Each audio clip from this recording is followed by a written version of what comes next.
Alright, so my task in this video is going to be to get this top piece and these pieces magnetized, because as I've talked about in a couple of other videos, there's two versions. There's the Rhino, which is the APC, the Armored Personnel Carrier, and then there's this Razorback, which is essentially the same thing, just with a bigger gun on the top. And I guess the thinking is that this gun and its magazines and all that are inside, so there's less capacity inside to carry troops, and that's the difference.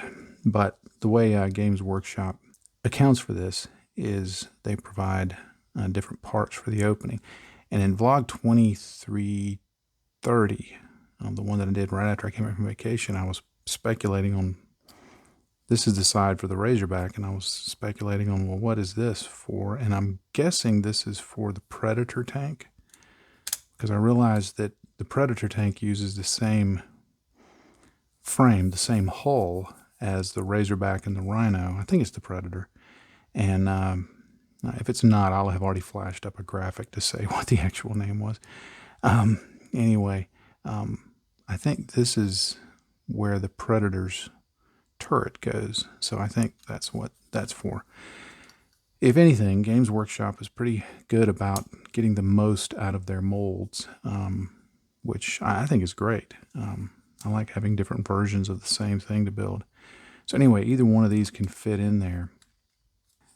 By magnetizing it, the eventual buyer will be able to, yeah, it goes like that. Sorry. The eventual buyer will be able to decide, you know, which version do they want, because otherwise everything else about them is going to be the same. There won't be any difference. The faction that I'll paint it as, the Ultramarines, uses both of them. The armament that goes up here towards the front will apply on both of them. So you know, all of that can work. I'll have these figures. The figures here, I'm just going to have where there's going to be one option to put in just a closed hatch and another one with at least one figure. I may do two. I've got spare parts from other kits that I can make quite a few variants on this. But the key will be getting it magnetized. Now, I watched a video. There's a channel called Buy Painted. He's no longer making videos, but he made Warhammer videos about painting and building and assembling Warhammer stuff. And one of the things he did was magnetizing a Rhino for just this purpose. So I'd seen that video, and so I'm going to try and do it similar to the way he did it. I'm going to try and simplify it a bit. I think he did it in a more elegant fashion, but there's nothing about me that's elegant. So let me get to work and start magnetizing. Now, my basic tools for this are fairly simple. I've got some thick plastic card here. I don't remember what size it is, but judging by the fact that this magnet is 1 millimeter and this looks about the same width, maybe a little thinner, tells me this is probably 0.75 or 1 millimeter thick plastic card. And I wanted fairly thick plastic card because this is what I'm going to be mounting the magnets in. I'm going to drill holes in it to mount the magnets in. So I wanted something with some substance to it. And that is going to go, I'm going to test putting strips here and here to put the magnets in, and then corresponding magnets will go on the inside of the door parts here and up here. This may be a little problematic in that there's this shape here, so I may have to trim that back to clean it up for the magnets. I've got just some magnets I got off of Amazon. These are 1 millimeter by 2 millimeter, and handy little things, and get them lined up like that correctly. And then I've got these drill bits. I had Until I got these, I had always just drilled a hole in to mount magnets, and I would drill a hole in and then just use my hobby knife to kind of gouge it out until it was mostly the right size, but I never got it just right. And I finally broke down and bought a set of drill bits. I got these from Micromark, I believe is the name of the company. They sell a lot of modeling products. If you're in the U.S., even if you're not, check out Micromark. There, if I remember, I'll try and remember to put a link in the video description below. They originally were catering to train enthusiasts, but they've since just kind of branched out into all kinds of modeling tools and small hobby tools. And pretty much if you can't find it, if it's a tool and you can't find it at Micromark, it probably doesn't exist. I don't remember what I paid for this set, but it wasn't too egregiously expensive. $64 word of the day. $64 word. Did I say that right? I think so. It's really early. But it was a rough day yesterday. First day back at work after vacation. Got a migraine headache. Bad news coming in all around on, client problems, clients leaving us, website got hacked. I got home, had a worse migraine headache. Had to just lay down and put my mask on so that I could get over it anyway. I'd originally ordered a set of drill bits off of Amazon, for like $5 or something. And I got them and they looked just like these, and found out the drill bits themselves had zero cutting capability. They were so dull that you could drill and drill and drill and drill, and all they would do was just kind of frighten the plastic more than cut it. These are much, much better quality. So having this set, and this will also be good for things like I've still got to drill out the exhausts. So having a larger one like this, like that 3mm, maybe even the 3.5mm, looks like it'll be perfect for that. So I've still got other drill bits somewhere. I won't try and drag them out now. But these big ones are really good to have. Now I want to cut a strip of the plastic card to mount across here and across here. And that's where I'll drill holes in for the lower parts of the magnets. And to make sure that I got it, I don't want it to be too narrow, but I don't want it to be too wide. I want it to be about right, but I'm not worried about a precise measurement. So I'm going to use a real low-tech method for cutting. I'm just going to take the magnets, put them along the edge of that tool right there, and I'm going to make sure that it's wide enough to accommodate those magnets. So I figure if I've got the magnets on there, plus I've got a little extra, even if it's not exactly straight, that'll be what I need to cut. Now I can just move the magnets away, in theory, like that. And I'll just come in here and score this a few times. I don't need to cut all the way through, because once you've scored it a few times, it's easy to break off. And it just saves a little bit of time.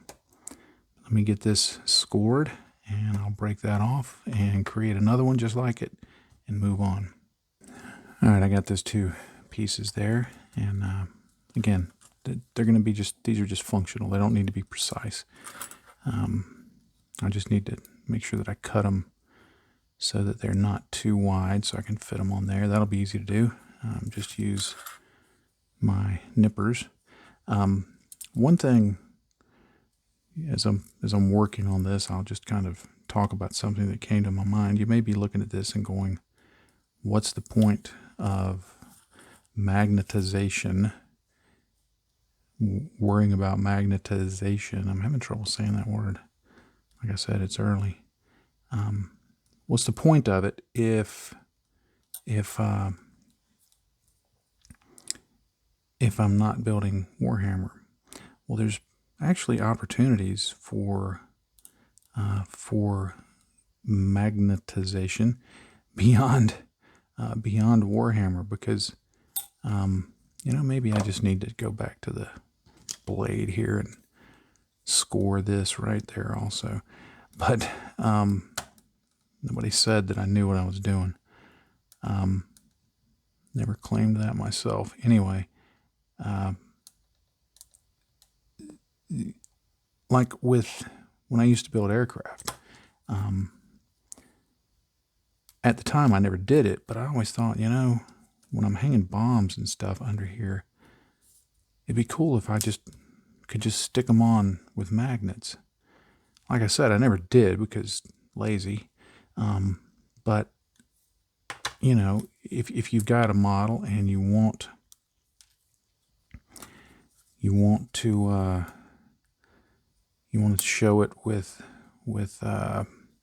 bombs on it, or extra fuel tanks, or missiles, or any other configuration like that, but then you want the ability to maybe take that off from time to time, especially if you're going to be like shipping it. You know, if you're selling your models, that would be real helpful to just send it with the parts separate.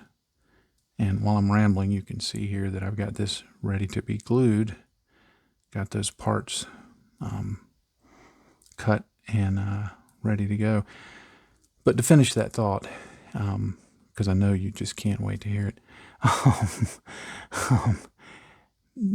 with say aircraft armaments, or with say stowage on tanks, or just a variety of things. If you've got Gunpla and you want to make sure that, you know, a weapon fits good in a hand, or because sometimes the fit is not always real good, or you want to be able to swap out parts.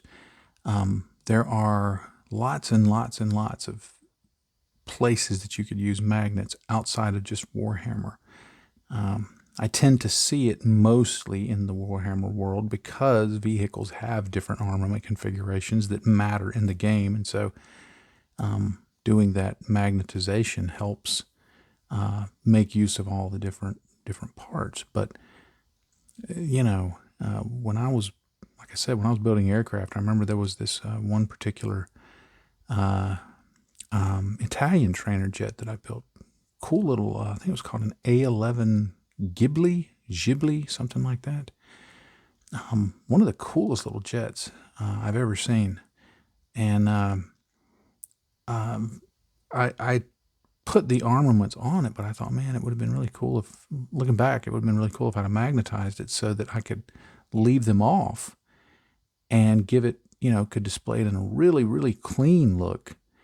And then if I wanted to, just snap them up onto it and display it with, you know, extra fuel tanks and the weapons and things like that. So anyway, there's application for magnets outside of just Warhammer. So it's something to keep in mind the next time you're working on any model. I mean, it can just be as simple as not having to glue stuff on later. You can paint everything separately and then not have to worry about, you know, getting too much glue on it, or the glue squishing out, or it messing up the paint or something. When you're done, you just tack it on, and there it goes. These magnets that I'm using are fairly cheap. I mean, they hold together well for these purposes. They're not I think they're called rare earth magnets that, you know, if you get a large magnet over here and a large magnet over here and put your finger between them, they'll crush your finger. But I've had friends that have used those, and they're very powerful, and you can use those to very good effects. I just use the cheap ones though. But anyway, let me get this glued in here, and all I'm going to do is just use some Tamiya extra thin cement to glue this stuff up there, and then what it will mean is that I'll be able to come back, making sure they're lined up correctly, of course, and drill holes in right there. Now, one of the things I'm doing when I glue it, let me move this one off, is I'm making sure that I'm not gluing it. If you'll notice, there's a little bit of a ledge right there. I'm going to overlap that ledge just a bit so that there's some strength there to hold that. Now that I'm thinking about it, again, doing this in real time, now that I'm thinking about it, I may hold that. No, I think I could put some blue tack under, because I'm thinking about when I start drilling on it, I don't want to bow that down I don't want to break that, so maybe I'll glue it.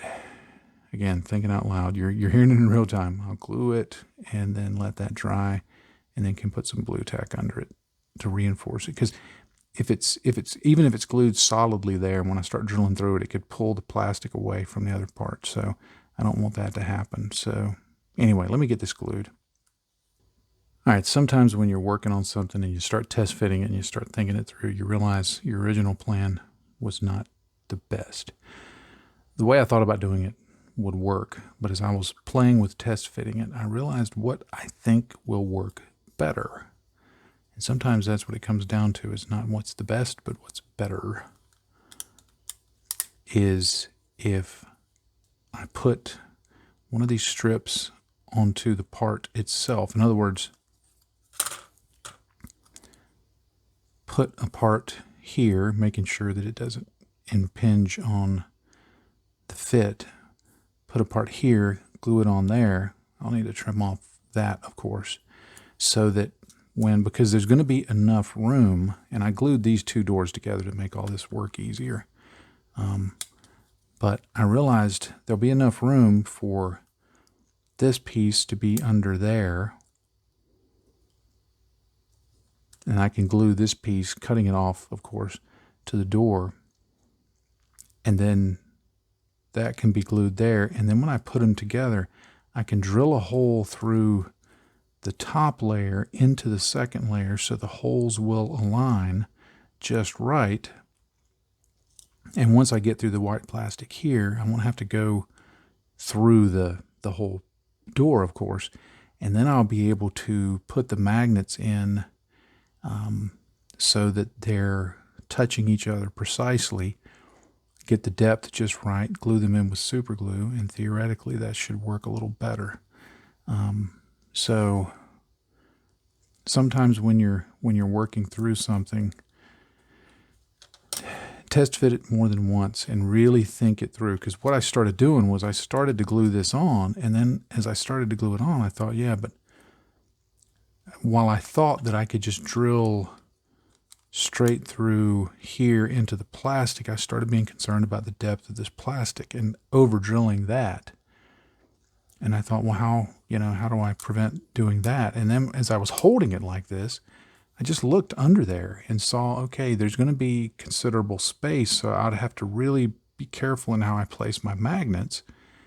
And then I thought, wait a minute, if I just take some of this, fill that gap in, then when this goes over it, the two are pretty much flush together, and then I can sink the magnets in so they'll be flush with the plastic surface, and they should fit together just right.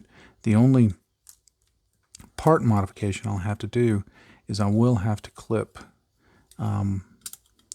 this stuff down here. I need a flat surface here, so I'll clip this away. And all I'm going to do here is I'm just going to start. In fact, let me grab my rough nippers.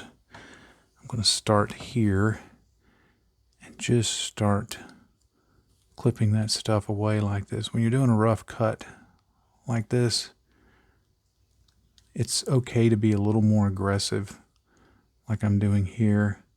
The main thing is you want to get that first cut made so you can just get down in there like that.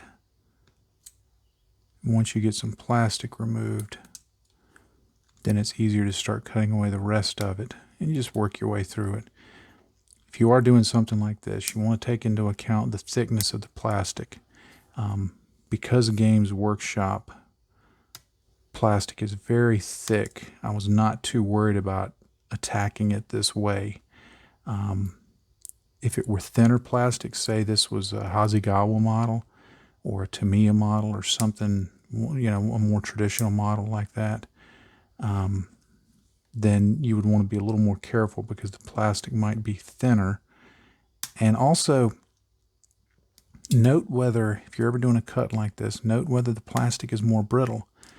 Again, Citadel plastic, Games Workshop plastic, tends to be fairly soft and good for stuff like this. But others that I've worked with, again, Tamiya, Hasegawa, Bandai, they tend to be a little more brittle. The Bandai is kind of a nice mix between, it's got some softness to it, but it's got a little bit of brittle to it also.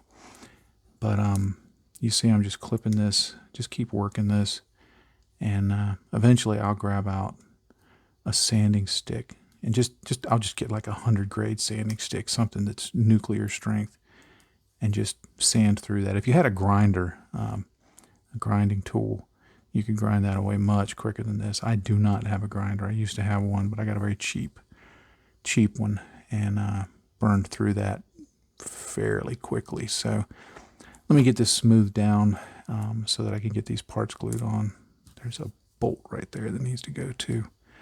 And get this done and proceed.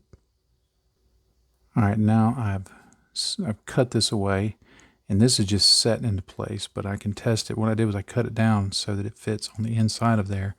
Now I can glue this over the top, and when I drill the holes in, I can put the magnets into the holes,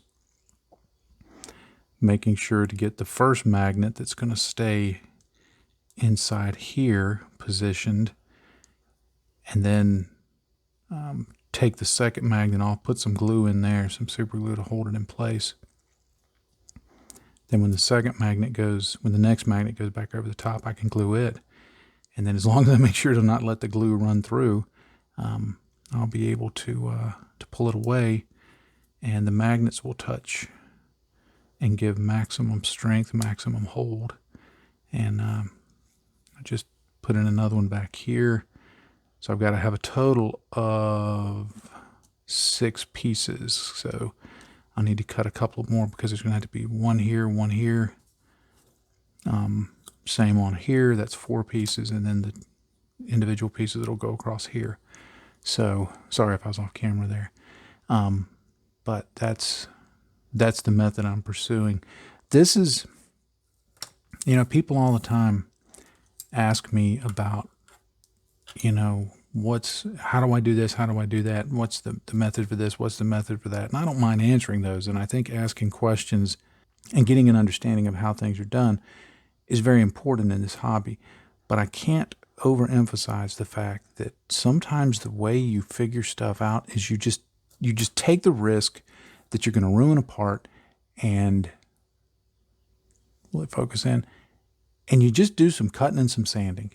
I knew that when I went into cutting this part, I figured it should hold. Experience told me it should hold, but if it started to bow and crack and all that, then I might have to glue it back together, that I might have to repair it, that I might have to change plans. I thought going into this I was going to do it one way. Now I'm doing it a completely different way.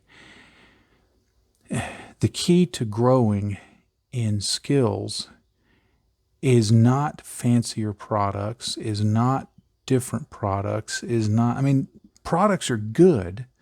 You may need other products. The drill bits I had weren't sufficient, so getting this is a new product for me. This is beneficial, but this wasn't the point of making this work. The point of making stuff work, the ability to make stuff work, to figure stuff out, is you've got to do it.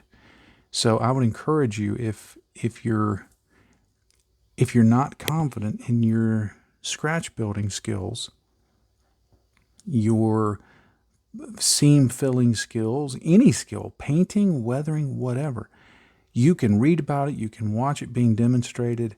I've got a guy who has been reading my blog for years, that constantly asks the same question, and he emails me, and he says, I'm just scared to try it. And I finally told him, I said, look, I'm not trying to be mean. I don't mind you contacting me, but if you're not going to try this, then me answering your questions is pointless, absolutely pointless. And I know I sound like I'm lecturing here, but hey, you're paying for this. You asked for it. It really is. And, it's like somebody was asking me recently about, and I've talked about this before. They say, why don't you ever do lighting on your models? It's like, I have no desire to do the work that goes into it to figure it out. I know I could do lighting. I have no doubt in my mind. Not because I'm cleverer than the next guy, not because I'm smart, not because I'm anything like that, but simply because I know that if I try something enough, between asking questions and watching videos and practical experience, I'll figure it out. But I have no desire to go through that process when it comes to lighting. So if you're looking at some of this and you're going, I'm never going to magnetize anything, I have no desire to figure out how to magnetize it, that's fine. But the process, you're going to run into it somewhere in your modeling where there's going to be something that you're going to go, God, I really want to do that. How do I do it? And a lot of times it just means grabbing out some old rough nippers and hacking up a part, or cutting up some plastic and figuring out that one thing doesn't work and adjusting to the next thing. And, you know, if you've never used magnets before, getting you some cheap magnets and saying, okay, I'm going to figure out how to use magnets. I mean, one of the biggest problems with using magnets is every time you turn loose of them, they just grab any piece of metal around like that. They go all over the place. Anyway, don't be afraid to experiment. Get a test model, get a cheap model, get an old model, get a toy from the dollar store, get just hunks of plastic like this, and just start cutting stuff up. And apply paint, apply weathering, cut stuff, sand stuff, drill stuff. The more you do it, the more you'll be able to be in control of the process and know. Because I was confident in doing this, that as I changed it along the way, as I realized I was going to have to do it different, I didn't stop and think, will this work? I knew it would work. It was just each point along the way gave me some new information, some new data that I could adjust the way that I was doing it until I drill it in right on the target that I want. So anyway, bonus editorial nagging there. So try stuff. Stop being afraid. I mean it right now. All right, I've glued these strips into place and let them dry overnight so that they're fairly stable now that they're in there like that. And I glued them on here and here. I went ahead and glued these doors together just to make this a little easier to work. And then I test fitted them, and they do fit just fine. Now, there's a little bit of a gap between the pieces, but that's okay, as you'll see in a moment. I'll be able to close that gap when I actually put the magnets in. So that's good to go. Now the first thing I need to do is when I put that on, and I knew this would happen, there's a little bit showing there. So what I'm going to do is I'm just going to get my knife like this. I'm just going to very gently cut that out. Just cutting it along through there like that. I'll make just a rough cut first with the knife, and then I'll go in and just kind of clean up the edge a little bit. I'm going to do that off camera so I can see what I'm doing, but it's just a matter of taking the knife and just literally just cutting right along there. It's going to be an easy cut to do. So let me get that done. Now I'll do a quick check to make sure the part that's going to have to fit in there will still fit and will still turn freely, and it does. So we can move on. Now one quick test is to just see, does my drill bit match the magnets? They're both listed at 2 millimeters, and looks like they'll work. Looks like they're close. You want that to be, in this case, I want it to be fairly tight, so that's why I'm testing that. Now I'll mount that in my pin vise if I can. All right, now of course I want to drill a hole that's going to go through this and this, but I don't think I want to just start drilling right through here, because I can't see, because since I overlapped this back edge under here, under this lip to give a little strength, I can't see from the bottom where I want to drill precisely. So I don't want to drill through both of them, because I need for the holes here, here, here, here to match not only the ones on this piece, but the ones on this piece. So what I'm going to do is I'm going to drill in from the top here. And I'm going to put it right up in that corner so that I've got a very, very tight location. And I'll know that once I put these in, I can then flip it over and there'll be holes here, and I can drill back down into those areas, and everything will line up just right. So let me get these holes drilled all around here. Now this is why it's very important to, in fact, let me grab some blue tack to reinforce that underneath. This is why it's very important for the plastic pieces to be glued on with a good amount of glue, and give them, some time to dry. Give them overnight to dry, because you don't want these pieces coming loose when you're trying to drill them. So by putting that blue tack down there, I can make sure it's reinforced. Now, generally when I'm drilling holes like this, for this purpose, I drill it through a couple of times because I want to deburr it. I want to clean it. There's a bit of plastic right here sticking out that I'll be able to just clean up with a knife. But as far as the hole itself goes, I need it to be fairly clean so that I can mount the magnet in there tightly. And of course I'll glue the magnet. I won't just leave friction to hold it. Let me get these others drilled. All right, I've got those holes drilled. Now all I've got to do is take this piece, put it in like that, flip it over, make sure it's lined up right. I may tape that down, and just drill in holes from this side into that white plastic. When I see that I've got the white plastic down to the gray, I know I've got it deep enough that I can then mount my magnet in here and go on from there. So let me get this placed in here and get that drilled in. And all I'm going to do, because I'm able to hold this, I'll just be able to hold it and drill in from this side like that, just being careful to check it. If I feel it go through to my finger, sorry about being way out of focus. If I feel it go through to my finger, I know I drilled too far. All right, you can see the holes drilled here. Now, notice that they're right at the corners. That's because when I placed these plastic parts in, they were flush up to these edges here because there's a little bit of a lip here. So that's why I knew when I drilled in that was going to happen, because the angle, whoops, let me make sure I got it turned around right so that they're matched. I knew that was going to happen, but the drill takes care of any problems, because if there was any material in the way, the drill would get rid of it. Like you see, it's done a little bit of cutting there into the gray. That's fine. All I needed was a consistent hole all the way through.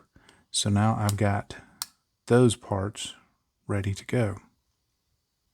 All right, I'm going to put the magnets in. One thing to note when you're working with magnets, pay particular attention to the polarity. By that, you've played with magnets. We've all played with magnets. You know that if you try to put two sides together, they resist each other. They just won't go together. If you try to put the other two, bam, they just click like that. What I do is I try to, as much as possible, keep my magnets stacked. So if I put that in here, I can go in and put another one here, and I keep the polarity pointed the same way so that I know when I put another magnet on the other side, I can make sure that everything's lined up. You want to really pay attention to the polarity. What I've seen some people do is they'll actually take like a Sharpie, and they may color in one side of it to help indicate, okay, this is the part that's up, or this is the part that's down, as the case may be. So when I'm gluing these in, that's going to be something that I pay attention to as far as making sure that's right. The holes, I mean, you can have a little leeway with the holes. You can have a little leeway with the shape of the plastic. Can't have any leeway with the polarity of the magnets. One other note: I put this arrow here to remind me that it's oriented this way when it goes in, so I have the holes lined up correctly.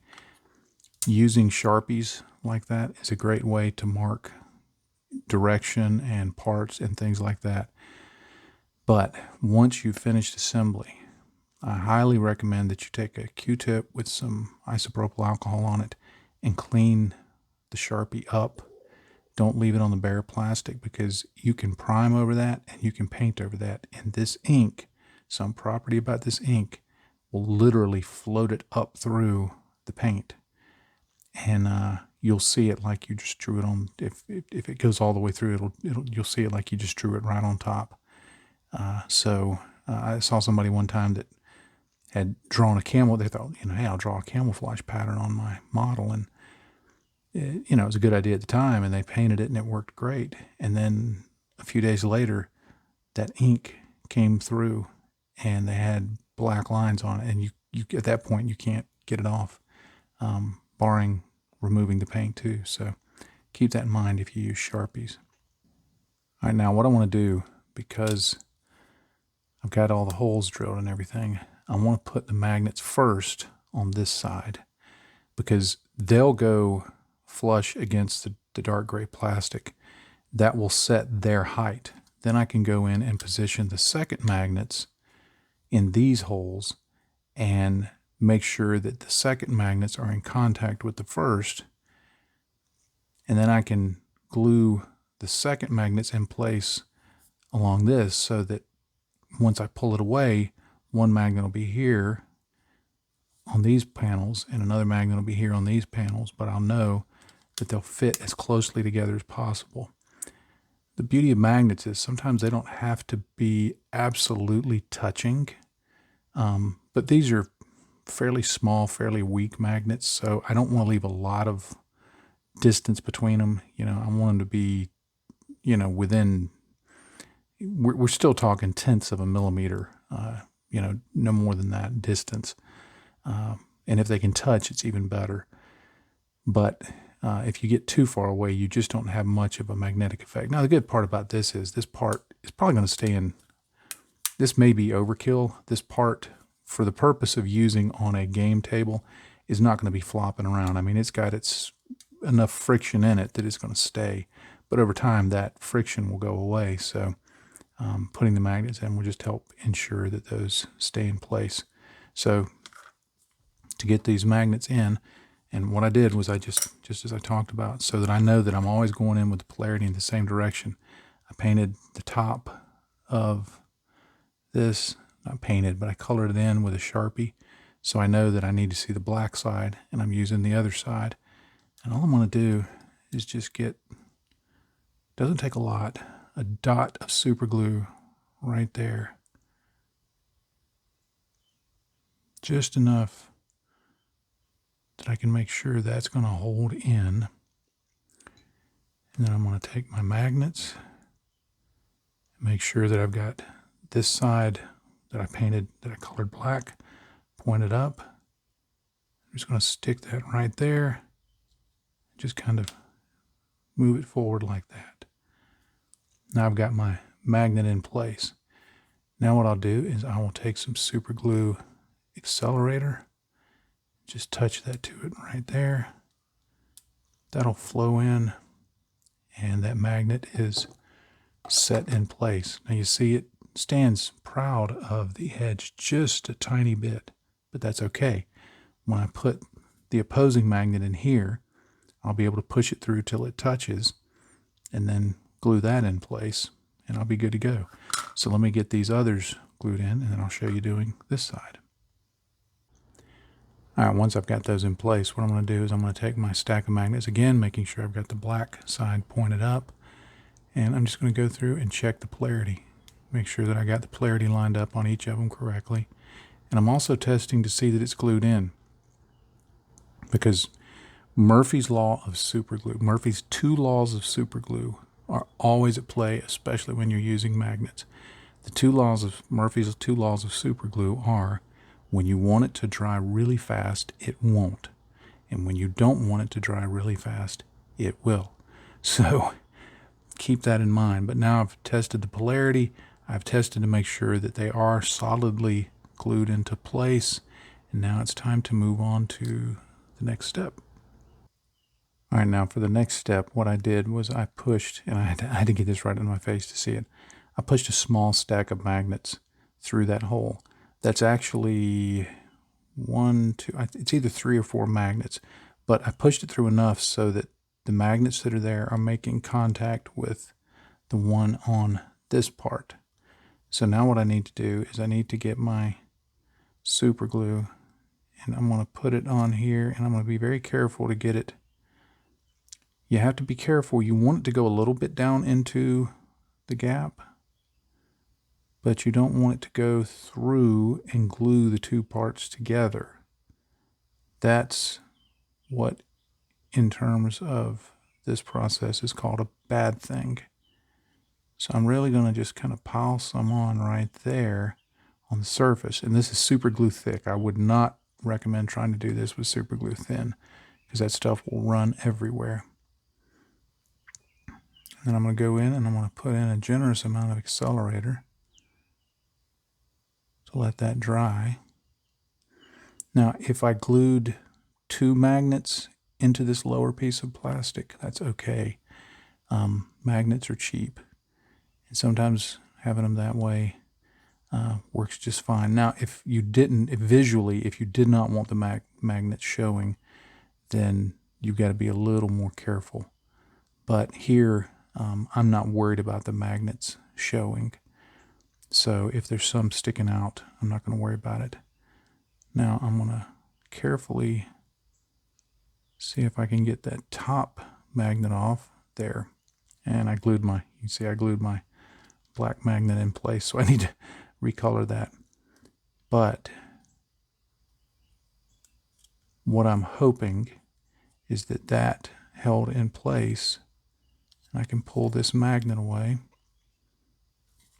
And now those 2 will fit flush. So I can pop this part on here, and those 2 magnets are now in contact and holding, and I'll make sure the part holds in place very well. Now I've just got to do that with the other 3, which I'm going to do off camera, because this is a pain. They keep popping out of my hands and flipping over, and if you try to use something like an X-Acto knife to pop them in place, you have a dull moment when you realize that your magnets will just stick right to it. So keep a toothpick or the end of a paintbrush nearby to help you maneuver the magnets in place and to hold them in place. Because if you put anything metal near them, as you will quickly find out, they go flying away. So let me just finish this up, and that'll pretty much wrap this up. All right, all the gluing is done, and got this dry fitted together. I can take this part, stick it in there, get it down in there. Guess there's some sanding I need to do. But that's in there, and then I can take that out. See, that's how you know the magnets are working, because I can't get this stupid thing out. And then I'll come in here and I'll check the orientation. Now what I'm going to do is I'm going to put so that whoever gets this, and so that I can eventually make sure that I'm getting the orientation right, so I'm going to put a decal up on the top that will indicate, it's not going to say point this way, but it'll be obvious, okay, this is the way it goes. It goes in there, and should be good to go. So not too difficult, more time consuming and a little tedious. And then, I'll be able to paint the interior. And yeah, somebody will see this part there, but I'm not too worried about it. You could do more to disguise it. You could build up plastic so that it would all look smooth. You could sandwich stronger magnets inside of the plastic. You could do this method without magnets. I mean, I think these things, just for the purpose of gameplay, would sit in place just fine without magnets. So if you wanted to do it that way, I think it would work fine. Just test fit it, and as with anything. But yeah, pretty simple. The key with this, and as I lectured earlier, and I hope I didn't sound too preachy, but it's really a point that I think needs to be made. The key with this is to gather information, think about it, just think it through, and then execute the mission. You know, to use an Army term, try it, do it. And as you go, pay attention to things logically, test fit, think it through as you're going through it, you know. And if something gets messed up, well, cut the plastic off. At any point, you know, if this wouldn't have fit right, I could have just taken my knife, shaved the plastic off, sanded it down, and started over, you know. And there's nothing too precious about any of this. That if you're willing to just try things, and understanding the materials you work with and the tools you have, and these aren't a lot of fancy tools. I don't have a lot of fancy gadgets.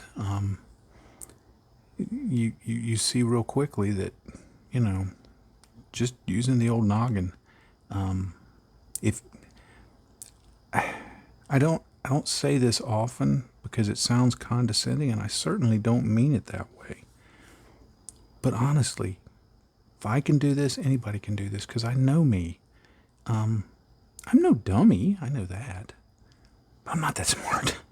I'm not that talented. I'm not that good. Everything I've learned has been just by observing and watching others, and just being willing to make mistakes. I think I have, my entire career as a web developer is built on the fact that I'm willing to make mistakes and take risks and just figure it out. So anyway, take risks, figure it out. You'll end up with something that halfway looks reasonable, but is functional, and that's the main thing. And I had fun doing this. So now I can get it all glued together. Well, first I'm going to prime it and paint the inside, and that'll be a Patreon video, so you'll see that. But then I'll, once I get that done, I'll put the whole thing together and continue the YouTube side of it and paint the exterior. It's going to be in ultramarines colors. The poster boys for Warhammer 40K, and it'll be blue with a really nice Indianapolis Colts symbol on it. And every time I say that, I get emails, so that'll be kind of funny. Makes me laugh. All right, anyway, thank you for being a patron. I am so thankful, and thank you for your support and your support of me and my family and the work that I do. And as always, in this hobby, if you're not having fun, you're doing it wrong. It's just pure and simple. So have fun. And I'll just say happy day to you, friends. Bye-bye.